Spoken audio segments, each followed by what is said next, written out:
1976년 부산 어느 마을 두 여자가 말다툼을 하고 있다. 이들이 다투는 이유는 보험금 때문이었는데 이들은 형님과 동서 관계로 동서의 남편이 사망하여 사망보험금이 총 4,400만 원 지급될 예정이었으나 형님이 동서를 속여 400만 원만 지급하고 차액을 가로채려 했기 때문이다. 형님의 이름은 박분례.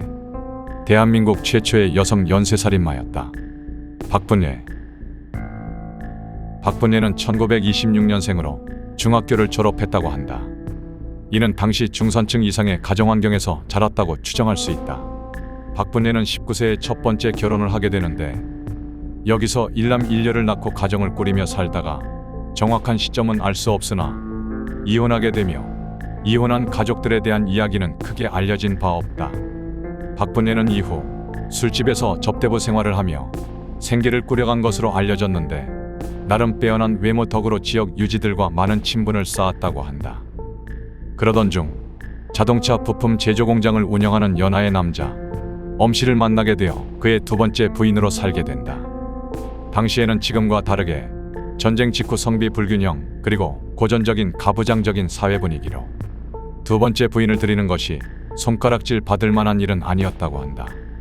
하지만 당시에는 연상연하 커플 자체가 흔치 않았을 뿐더러 두 번째 부인으로 연상의 여자를 들였다는 것이 매우 어색한 일이었다. 당시 박분례는 나름 미모가 뛰어난 편이었다는 말이 있었으니 이런 점 등이 크게 작용하지 않았나 싶다. 신문 기사에 실린 사진을 봤을 때 이 부분도 잘 이해되지 않긴 마찬가지다. 외모적인 기준이 그때와 지금이 많이 다른 것일지도 모른다는 생각이 든다. 시대에 따라 미적 기준은 변하기 마련이니까. 돈의 맛.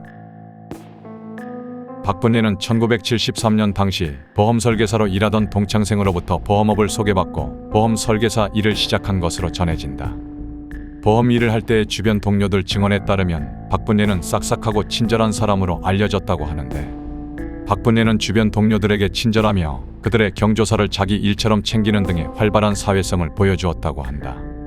이때 박분례는 1973년 11월부터 1976년 1월 사이에 세계의 보험회사에 친인척 8명을 대상으로 보험 가입을 하게 되는데 이들 모두가 사망했을 시 약 1억 7천만 원을 지급받을 수 있는 계약이었다고 한다. 그러던 1974년 3월 어린 시절부터 30년 동안 알고 지낸 최무순 씨에게 저축성보험과 재해특약성보험 두 가지를 가입하도록 권유한다. 그리고 7개월이 지난 1974년 10월 사이아나칼륨을 넣은 우유를 마시게 하여 최무순 씨를 살해한다. 이때 최무순 씨 이름으로 가입된 보험을 해약하여 약 22만 원을 편취하게 되는데 살해 이유가 돈 때문이었다고 기록된 부분이 있으나 보험 수혜자가 박분례도 아니었고 당시 22만 원이 물론 적은 금액은 아니었으나 처음부터 이를 노리고 살해했다고 생각되긴 어려워 보인다. 어떤 이유가 있었을지는 모르겠으나 박분례는 어떠한 이유로 최무순 씨를 살해하였고 이때 해약금 22만 원을 편취하여 돈의 맛을 보고 이것이 이후 일어나는 살인에 대한 동기가 되는 것은 맞는 것 같다. 그게 아니라면 이후 살인 범죄에 대한 예행 연습 정도가 아니었을까 추측된다. 자매. 박분례에게는 위로 5살 많은 언니가 한 명 있었다. 1921년생 박분선 씨이다.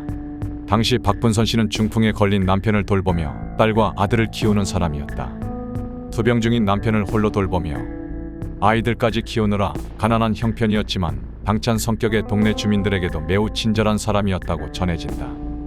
30년 지기를 살해한 지 얼마 되지 않은 1975년 1월 31일 박분례는 돌아가신 아버지 제삿날 음식 장만을 돕는다는 명목으로 언니 박분선 씨의 집으로 찾아가게 된다. 제사를 지낸 후 언니 부부가 잠들었을 때를 기다려 언니 부부와 딸이 잠든 방에 방화를 저지르고 인근 300m에 위치한 친척 오빠의 집으로 도망친 후 아무 일 없던 것처럼 친척 오빠에게는 제삿일을 도와주고 쉬러 왔다고 말한 뒤 그곳에서 잠을 잤다고 전해진다. 박분례가 저지른 방화로 그의 언니와 조카는 현장에서 즉사했으며 형부는 약 이틀간 전신화상으로 병원에서 신음하다 끝내 사망했다고 한다. 이때 경찰이 화재 사건 조사차 형부가 있는 병원으로 왔는데 박분례가 경찰에게 형부는 중풍에 걸려 의사소통이 어려우니 본인이 대신 중간에 말을 전해주겠다고 제안한다. 이에 경찰이 수긍하자 중풍이 있어 몸을 똑바로 가눌 수 없는 형부가 담뱃불을 붙이다 놓치게 되어 이불에 불이 붙고 화재가 발생했다고 진술하게 된다. 이때까지 화상을 입은 상태로 형부는 살아 있었고 아마 박분예가 이상한 진술로 경찰을 속이는 내용을 들었을 것이다. 사건은 실수로 인한 화재로 마무리되고 당사자들인 박분선 씨, 그녀의 남편 그리고 딸까지 3명 모두가 사망하여 사건은 종결된다. 이때 박분례는 언니의 이름으로 가입한 보험에서 약 1,500만 원 상당의 보험금을 지급받는다. 시아버지 때는 1975년 4월 1월 31일 화재 사망사고 약 3개월 후 박분례의 동거인 엄씨에게는 73세 고령의 아버지가 계셨는데 심장 쪽에 지병이 있으셨다고 전해지며 평소 이혼녀였던 박분례를 상당히 마음에 들어 하지 않았고 박대하였다고 전해진다. 이날은 시어머니의 칠순생신을 기념하여 가족들이 모였는데 시아버지의 식혜에 약을 타 시아버지를 살해한 것으로 예상된다고 한다. 이는 차후 재판에서 무혐의 판정을 받기 때문에 예상이라고 말하였다. 당시 시아버지는 매우 고령이었고 평소 지병을 앓고 있던 탓에 경찰 조사 없이 자연사로 사망 처리되었다. 시아버지 사망 이후 남편에게 유산이 상속되는데 상속된 유산을 박분례가 남편 모르게 모두 사용해 버리는 일이 발생한다. 다시 말하지만 추후 재판에서 이 사건은 무혐의로 처리된다. 이유를 추측해보자면 다른 사망 사건과 다르게 특별한 보험 관계가 없었고 유산 또한 박분례가 아닌 엄씨에게 상속된 것을 박분례가 몰래 사용한 것이며 음독 살해 여부도 당시 과학수사의 명확한 한계로 인해 밝혀내기 어려웠던 점으로 재판부에서 무혐의를 결정한 것이 아닐까 하는 생각이 든다. 시동생 서두에 언급되었던 사건이다. 동거인 엄씨에게는 남동생이 있었다. 이 남동생 또한 평소 심장질환을 앓고 있는 인물이었다고 한다. 박분례는 남편 몰래 유산을 사용한 일을 들킬까 우려하여 그에 상당한 금액이 필요하게 되었다고 한다. 1976년 5월 11일 시동생에게 사업 관련 이야기를 하자고 하며 다방으로 불러내었고 이때 가지고 있던 사이아나 칼륨을 시동생의 차에 섞어 마시게 한 후 시동생이 차를 마시자 급한 일이 있다고 자리를 떠난다. 시동생은 곧바로 귀가하였는데 집으로 돌아오자마자 복통을 호소하며 급사해버린다. 평소 심장질환을 앓고 있었기 때문에 심장마비로 인한 사망으로 처리되었고 이후 박분례는 사망한 시동생의 아내, 즉 동서에게 접근하여 자신이 시동생 이름으로 400만 원짜리 보험을 가입해 둔 것이 있으니 인감증명서를 가져오면 보험금을 받아주겠다고 말하고 보험금 4,400만 원을 수령하여 400만 원만 동서에게 전달한다. 이때 보험회사 측은 보험금 수령 확인차 동서에게 연락하게 되는데 보험회사 직원을 통해 사실은 실수령 금액이 400만 원이 아닌 4,400만 원인 것을 알게 된 동서가 격분하여 박분례에게 나머지 4천만 원 모두 반환할 것을 요청한다. 이에 돌아가는 상황에서 수상함을 느낀 보험회사는 사고조사에 착수하였고 경찰에 계획살인 여부 확인을 요청한다. 요청을 받은 경찰은 사망한 엄씨의 시신을 국과수로 보내 감식하였으나 당시 기술로는 부패가 진행된 시신에서 독극물 검출이 어려웠던 것으로 보인다.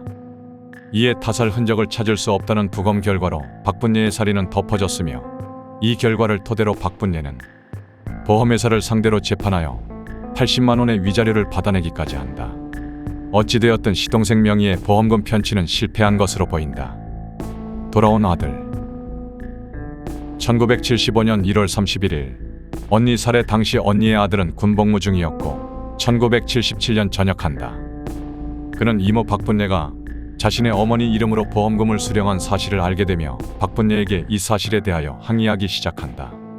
이때 박분례는 횡설수설하며 일부 금액을 수표로 지급하고 차후 나머지 금액을 변제하겠다는 변명을 늘어놓는다. 이에 수상함을 느낀 아들은 검찰에 사건 진상조사를 규명하는 진정서를 넣게 된다. 이에 경찰은 박분례를 재조사하기 시작하고 박분례의 집에서 사이아나 칼륨 등이 발견되었다. 그리고 1977년 경찰에 체포되어 모든 범죄 사실을 털어놓는다. 처음 살해됐던 친구 최무순에 대한 범행도 이때 밝혀지고 앞서 말했듯 시아버지 살해 혐의는 무혐의로 끝나게 된다. 그럼에도 밝혀진 범죄가 5명을 연쇄살인한 것으로 1978년 사형을 선고받고 1983년 7월 9일 형이 집행되어 악마 같은 삶의 종지부를 찍게 된다. 친구와 가족을 살해하여 편취한 보험금은 쇼핑이나 유흥에 사용되었다고 전해지는데, 당시 박분예와 엄씨의 주변인들의 증언에 따르면 박분예의 남자 관계로 잦은 다툼이 있었다고 한다. 일부 기록에 호스트바에서 사용했더라는 말도 있지만, 호스트바는 일본에서 대한민국으로 전파된 시점이 대략 1980년대 후반이므로 이는 박분예 사건의 시대상과 맞지 않으며 카바레 같은 업소를 다니며 사용한 것이 아닌가 추측된다.